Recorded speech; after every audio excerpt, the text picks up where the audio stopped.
Even in the times of silence, go back to that journal, go back to those prophecies, go back to the Word of God, the most amazing source of encouragement to date, and find out what God says about you.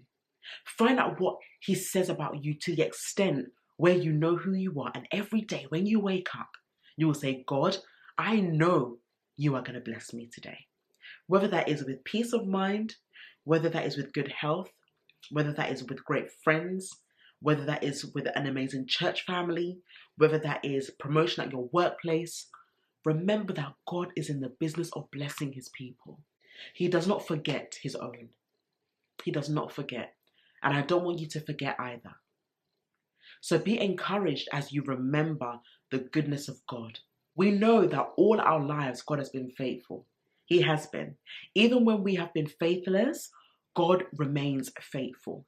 And that's why we can confidently say, the Lord is my helper. Who shall I fear? When God is with you, who are you going to be afraid of? When you wake up every day, for the fact that you are alive to listen to this video is a strong sign that you are also in the brink of receiving your blessing. So don't think that you're disqualified, and don't put yourself down. And above all, don't allow anyone else to put you down either. If God Himself has not put you down, why should you? The word of God in Psalm 32 verse 5 and 11 says, why are you cast down, O my soul? Why so disturbed within me? In other words, now I must encourage myself. David had to encourage himself because he knew what it felt like to be low. If there's anyone in the Bible that I honor so much, it's David. He was so raw. He was so transparent. He knew what it felt like to be low. He knew what it felt like to be disqualified, but yet God still chose him.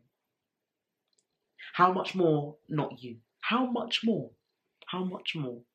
So don't look down on yourself and think, oh, but God, I've done too many things in my life. I can't possibly be this blessed. You are probably the first candidate that God will find.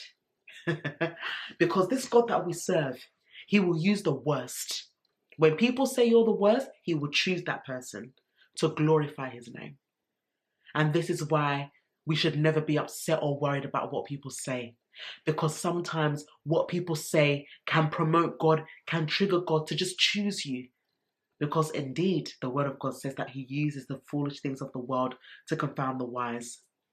So things that don't make sense to the human eye, He will use for His glory. Because anything that gives God glory, He will use.